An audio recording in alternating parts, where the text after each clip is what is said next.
J'ai poignardé mon propre cœur en acceptant de porter le chapeau pour lui. Ce soir-là, dans les rues sombres de Montmartre, où les lumières des cafés masquaient à peine le sang sur mes mains tremblantes. Personne n'aurait pu imaginer que moi, la fidèle épouse, deviendrait la complice d'un crime qu'il avait commis par pure ambition, me laissant seul face au juge pour qu'il puisse gravir les échelons de son empire médiatique sans tâche. Et aujourd'hui, alors que je contemple les tours de la défense depuis ma cellule froide, je sais que ma vengeance sera plus cruelle que n'importe quelle lame, un simple appel. Et tout s'effondrera. Mon nom est Émilie Duval. Et j'ai grandi dans les quartiers populaires de Marseille, où la mer Méditerranée berçait mes rêves d'une vie meilleure. À 20 ans, j'ai fui vers Paris, la ville des Lumières qui promettait tout et ne donnait rien sans combat. C'est là que j'ai rencontré Alexandre Moreau, un jeune entrepreneur charismatique, aux yeux verts perçants et au sourire qui pouvait conquérir des empires. Il dirigeait une petite agence de relations publiques, spécialisée dans les stars naissantes du cinéma français et les influenceurs des réseaux sociaux. Moi, je n'étais qu'une assistante dans un café branché du Marais, servant des espressos à des artistes en herbe. Notre rencontre fut un tourbillon, un soir de pluie. Il entra, Trump, et commanda un cognac. Vous avez l'air d'une femme qui sait garder des secrets, m'avait-il dit avec ce ton mi-amusé, mi-sérieux qui me fit chavirer. Nous nous mariâmes 2 ans plus tard, dans une petite église de Provence, entourée de vignes et de lavandes. Alexandre promettait le monde, ensemble. Nous construirons un empire. Émilie. Toi et moi contre tous. Et je le crus. Je quittai mon emploi pour le rejoindre dans son agence, devenant sa bras droit, gérant les contrats, les soirées mondaines, les scandales étouffés. Notre vie était un mélange de glamour et de stress, dîner avec des acteurs comme Vincent Cassel, négociations avec des marques de luxe comme Chanel. Mais derrière les flashs, Alexandre changeait. L'ambition le rongeait. Il passait des nuits entières au bureau, entouré de ces PR girls, ces jeunes femmes au sourire parfait, aux robes moulantes, qui flottaient autour de lui comme des papillons attirés par la lumière.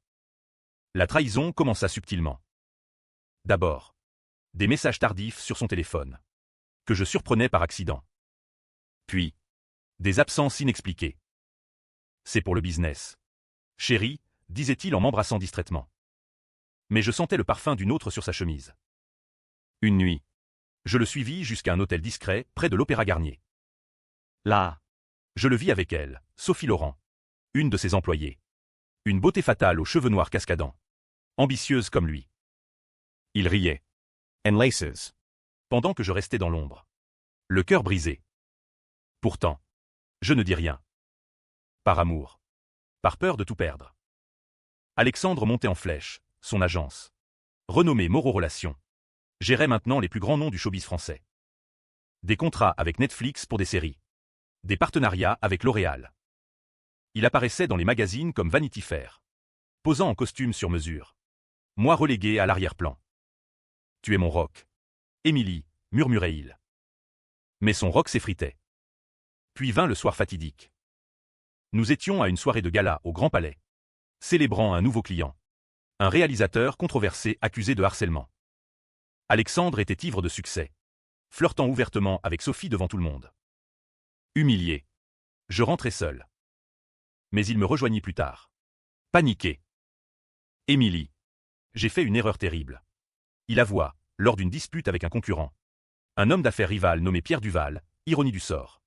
Même nom que moi, il l'avait poussé du balcon de son appartement. Pierre était mort sur le coup. Alexandre, terrifié, m'implora, aide-moi à couvrir ça. Pour nous.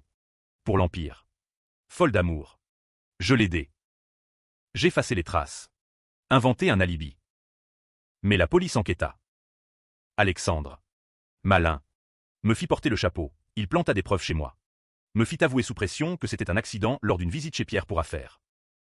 C'est temporaire. Je te sortirai de là, promit-il. Je fus condamné à 5 ans pour homicide involontaire. Lui, il continua sa vie. Divorça en silence. Et épousa Sophie 6 mois plus tard. Les journaux titraient « Le roi des PR triomphe malgré le drame personnel ». En prison. À Fleury-Mérogis. Les jours étaient un enfer de béton et de regrets. Je lisais les articles sur lui, expansion à Cannes. Soirée avec des stars comme Marion Cotillard. Sophie posait à ses côtés. Enceinte de leur premier enfant. La rage grandit en moi comme une ombre. Pourquoi avais-je sacrifié ma liberté pour un traître? Les autres détenus me racontaient leurs histoires de trahison. Et une idée germa, la vengeance ne viendrait pas d'un couteau, mais d'un appel. Un jour, une avocate visiteuse, une ancienne collègue, me glissa un numéro, celui d'un journaliste d'investigation, connu pour déterrer les scandales. Il peut tout faire tomber, murmura-t-elle. Je mémorisai le numéro, attendant le moment parfait. Les murs de la prison semblaient se refermer sur moi chaque nuit. Mais dans l'obscurité, je peaufinais mon plan comme un artisan sculpte une œuvre vengeresse. Alexandre croyait m'avoir enterré.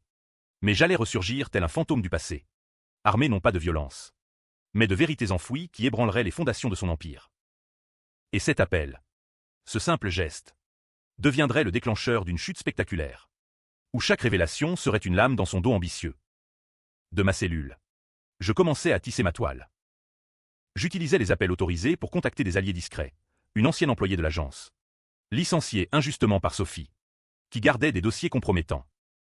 Émilie. Il m'a jeté comme un Kleenex, me confia-t-elle au téléphone. La voix tremblante de colère. Elle m'envoya des photos volées, Alexandre en compagnie de PR Girls lors de fêtes privées. Des contrats illégaux avec des politiciens pour blanchir des réputations. Mais le cœur de mon plan reposait sur le crime de Pierre Duval. J'avais gardé une preuve, un enregistrement audio sur une clé USB, caché avant mon arrestation, où Alexandre avouait tout. Libéré après 3 ans pour bonne conduite, ironie, vu que ma conduite était un mensonge. Je revins à Paris comme une ombre. La ville m'accueillit avec indifférence, les rues du Marais bruissaient de vie. Mais pour moi, chaque coin rappelait la trahison. Je louai un petit appartement dans le 20e arrondissement, loin des quartiers chics où Alexandre régnait. Je changeai d'apparence, cheveux teints en brun, lunettes, un air effacé. Personne ne me reconnut. Mon premier pas fut de m'infiltrer. Via un faux CV, je postulai comme assistante chez Moreau Relations, sous le nom d'Anne Leclerc. Sophie, maintenant directrice adjointe, m'embaucha sans soupçon. Vous semblez discrète et efficace, dit-elle lors de l'entretien. Son ventre arrondi par la grossesse la rendant presque vulnérable. Alexandre était absent, en voyage à Deauville pour un festival. Travailler là fut un supplice, voir les photos de leur mariage sur les murs. Entendre les employés louer, Monsieur Moreau, le visionnaire. Mais je collectais. Des emails effacés. Des factures truquées montrant des pots de vin à des journalistes pour étouffer des affaires. Alexandre avait bâti son empire sur du sable, manipulation de médias. Chantage subtil sur des clients. Une nuit, seul au bureau, je copiais tout sur une clé. Puis, je contactai le journaliste. Julien Blanc. Un homme aux yeux fatigués. Connu pour ses enquêtes sur Mediapart. Vous avez des preuves, demanda-t-il lors de notre rencontre dans un café discret de Bastille. Je lui tendis l'enregistrement. Ses yeux s'écarquillèrent. Ça pourrait tout faire exploser. Mais pourquoi maintenant? Je souris froidement, parce que la justice n'est pas venue à moi. Je l'apporterai à lui. L'article parut une semaine plus tard, Le roi des PR, un empire bâti sur un meurtre. Les détails étaient accablants. Alexandre nia. Organisa une conférence de presse au Ritz, entouré de Sophie et d'avocats. C'est une calomnie d'une ex-épouse amère, clama-t-il. Le visage pâle sous les flashs. Mais le doute s'installa. Des clients se retirèrent, un acteur annula son contrat. Une marque de luxe rompit les liens. Sophie me confronta au bureau. C'est toi. N'est-ce pas, Anne? Ou plutôt Émilie. Ses yeux brillaient de haine. Il t'a aimé. Mais tu étais faible. Je ris. Faible, j'ai porté son crime. Maintenant, il paiera. Elle tenta de me licencier. Mais trop tard, j'avais déjà envoyé des preuves anonymes à la police. Alexandre m'appela. Panique, Emily. Arrête ça. On peut s'arranger. Sa voix. Autrefois si assuré. Tremblate. Surranger? Comme quand tu m'as laissé pourrir en prison. Répliquai-je. Il proposa de l'argent. Un nouveau départ. Mais je refusai. Mon appel à Julien n'était que le début. Maintenant, j'allais l'attaquer de l'intérieur. Je contactai des employés mécontents, formant une alliance secrète.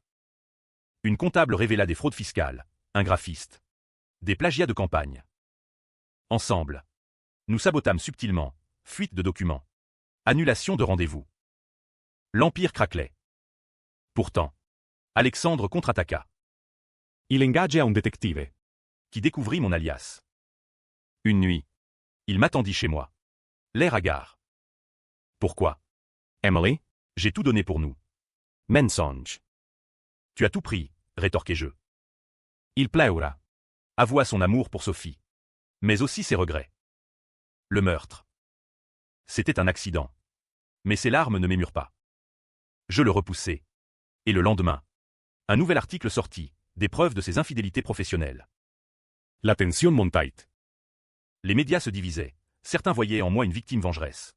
D'autres une manipulatrice destructrice. Est-ce justice ou jalousie? Titraient les journaux. Moi, je savourais le chaos. Au milieu de cette tempête, je me sentais comme une actrice dans un film noir français, où chaque ombre cachait un nouveau trahison, et où la vengeance n'apportait pas la paix, mais un vide plus profond encore. Alexandre, acculé, révélait son vrai visage, un homme prêt à tout pour survivre, même à trahir ceux qu'il aimait. Et moi, dans cette spirale, je me demandais si ma quête de justice ne me transformait pas en monstre. Comme lui. Les semaines suivantes furent un tourbillon de révélations. La police rouvrit l'enquête sur la mort de Pierre Duval. Des témoins émergèrent, un voisin qui avait vu Alexandre ce soir-là. Une caméra de surveillance effacée mais récupérée. Alexandre fut interrogé, son arrogance craquant sous la pression. Sophie, de son côté, défendait farouchement l'Empire. Elle organisa des contre-articles, accusant Julien Blanc de diffamation. Mon mari est innocent, déclarait-elle aux caméras. Sa grossesse la rendant symbole de vulnérabilité. Mais je ne m'arrêtais pas. Infiltré, j'accédais au serveur central de l'agence. Là, je trouvais le Saint Graal, des dossiers secrets sur des clients puissants, incluant des politiciens impliqués dans des scandales. Alexandre les utilisait pour du chantage subtil. Je les liquais anonymement sur des forums comme Reddit France, provoquant un scandale national. Les titres hurlaient « Moreau Relations, un nid de vipères au cœur de Paris ». Alexandre m'affronta à nouveau, cette fois dans un restaurant discret de Saint-Germain-des-Prés. « Émilie, tu détruis tout ce que j'ai bâti », murmura-t-il, les yeux rougis. « Et toi, tu as détruit ma vie », répliquai-je, la voix ferme malgré le tremblement intérieur. Il avoua alors une partie de la vérité. « Pierre. Il savait pour mes affaires sombres. Il menaçait de tout révéler. C'était lui ou moi. Mais cela ne changeait rien, il m'avait sacrifié. » Sophie, sentant le vent tourner, commença à l'abandonner. J'appris par une collègue qu'elle préparait un divorce discret, protégeant ses intérêts. « Elle est plus maligne que toi », me dit Alexandre lors d'un appel désespéré. Elle m'a poussé à t'utiliser. Twist cruel, Sophie avait été complice dès le début, suggérant de me faire porter le chapeau. furious, Je la confrontai au bureau. Tu as tout manigancé. Elle sourit froidement, Alexandre était faible. J'ai vu l'opportunité. Et toi? Tu étais l'obstacle parfait. Sa confession me glaça, elle avait effacé les preuves pour lui, en échange de sa loyauté. Mais maintenant, avec l'Empire en ruine, elle fuyait. Le climax approchait. Lors d'une audience préliminaire, Alexandre fut arrêté pour meurtre. Les caméras capturèrent son humiliation, menottes au poignet, tête baissée. Mais il contre-attaqua vicieusement, ses avocats produisirent des preuves fabriquées, m'accusant d'avoir manipulé l'enregistrement. Émilie est obsédée. Vengeresse, clamait-il. Les médias se divisèrent. Étais-je une héroïne ou une harpie? Des débats enflammés sur France 2 opposaient féministes et défenseurs des hommes accusés à tort. Moi, je restais dans l'ombre. observant. Julien Blanc devint mon allié inattendu. Nous dînions parfois, discutant stratégie. Tu es courageuse, disait-il. Mais au fond, La saletut me rongeait. avais-je raison de tout détruire? Les employés perdaient leur job, des familles souffraient. Puis vint le twist, une lettre anonyme arriva chez moi. Regarde plus profond, disait-elle. Enfoillant. Je découvris que Pierre Duval n'était pas innocent, il était impliqué dans un réseau de corruption plus vaste. Et Alexandre l'avait confronté pour me protéger, moi, qui avais été harcelé par Pierre autrefois. Alexandre avait eu cela pour ne pas me blesser. Était-ce vrai? Ou une ultime manipulation? Déchiré. Je confrontai Alexandre en prison. Pourquoi ne m'as-tu rien dit? Il soupira, parce que je t'aimais encore. Mais Sophie m'a piégé. Ses yeux imploraient. Pour la première fois, je doutais. La vérité se révélait par couches, comme les pelures d'un oignon qui fait pleurer. Et dans cette quête, je me perdais entre justice et obsession, me demandant si ma vengeance n'avait pas franchi la ligne de l'humanité. Alexandre. Derrière les barreaux. Semblait breeze. Mais ces révélations semaient le doute dans mon esprit tourmenté. Et Sophie, cette vipère élégante, orchestrait peut-être encore les ficelles depuis l'ombre. Je décidai d'enquêter plus loin. Avec l'aide de Julien, j'accédais à des archives judiciaires. Pierre Duval était en effet un prédateur, des plaintes pour harcèlement. Étouffé par ses connexions. Alexandre l'avait confronté après que Pierre m'ait approché de manière intrusive lors d'une soirée. Je l'ai poussé dans la colère, avoua Alexandre lors d'une visite. Pour toi. Mais pourquoi m'avoir laissé endosser le crime? Sophie m'a convaincu que c'était la seule façon. Elle voulait ta place. Sophie. Maintenant. Je la traquai jusqu'à sa villa en banlieue. À Neuilly-sur-Seine. Elle ouvrit la porte. Surprise. Son bébé dans les bras. Émilie. Pars. C'est fini. Mais je forçai l'entrée. Dis-moi la vérité. Elle céda. Les larmes aux yeux, j'ai tout planifié. Alexandre était mon ticket pour le sommet. Ton sacrifice était nécessaire. Elle révéla des enregistrements, des conversations où elle manipulait Alexandre, le poussant à me trahir. Choki. Je réalisai que le vrai monstre était elle. Alexandre n'était qu'un pion ambitieux, faible face à ses charmes. Mais cela excusait-il tout? Les médias, sentant le drama, amplifièrent, triangle fatal, qui est la vraie victime? Des forums en ligne se divisaient, pro-Émilie vs pro-Alexandre, avec Sophie comme l'ultime vilaine. Mon plan culmina lors du procès. J'apportai les preuves contre Sophie, elle fut arrêtée pour complicité et faux témoignage. Alexandre, face à moi au tribunal, murmura « Pardonne-moi ». Mais le juge, influencé par les débats publics, opta pour une sentence controversée, Alexandre coupable, mais avec circonstances atténuantes. Condamné à 10 ans. Sophie. 5 ans. Moi, Acquitté. mais marqué à vie. Pourtant, le twist final me frappa comme un coup de tonnerre. En fouillant les affaires de Sophie, je trouvai un journal intime, elle y avouait avoir poussé Pierre elle-même, utilisant Alexandre comme bouclier. Il était trop naïf, écrivait-elle. Était-ce vrai, ou une fabrication pour semer le chaos post-mortem? Je confrontai Alexandre une dernière fois. Sophie a tout fait. Il hocha la tête. Breeze. Oui. Mais j'ai laissé faire. La salle d'audience bourdonnait de murmures, ce twist divisait l'opinion. Étais-je vengé? Ou avais-je détruit des innocents relatifs, dans les couloirs froids du palais de justice, où l'écho des verdicts résonnait comme des sentences divines? Je me tenais face à mon reflet dans une vitre, me demandant si cette victoire amère valait les âmes perdues en chemin. La révélation sur Sophie changeait tout, transformant ma vengeance en une tragicomédie où personne n'était pur. Et Paris, indifférente, continuait son ballet de lumière et d'ombre. Après le procès, l'empire de Moreau Relations s'effondra définitivement. Vendu aux enchères, racheté par un concurrent. Les employés, dispersés, me regardaient avec un mélange de gratitude et de reproche. Tu as libéré la vérité, dit l'un. Mais à quel prix? Répondit un autre. Alexandre, en prison, m'écrivit des lettres, Émilie. Reconstructions. Mais je l'ai brûlé. Sophie, de sa cellule, tenta un appel médiatique, je suis la victime d'une femme jalouse. Les débats enflammaient les plateaux TV, étaient-ce du féminisme ou de la vendetta personnelle? Moi, je m'exilais à Marseille, chez ma famille, cherchant la paix dans les vagues. Pourtant, le doute persistait. Était-ce vraiment Sophie qui avait poussé Pierre? Ou Alexandre mentait-il encore? Julian. Devenu ami, enquêta, des preuves contradictoires émergèrent. Un témoin affirma avoir vu Sophie ce soir-là. Mais un autre, Alexandre. Le public se divisa, forum en feu. Pétition pour ouvrir l'affaire. Ma vie, Post-vengeance. était un vide. Pas de triomphe. Juste des regrets. J'écrivis un livre anonyme. L'ombre de l'Empire. Qui devint best-seller, alimentant les controverses. Est-ce autobiographique? Demandaient les critiques.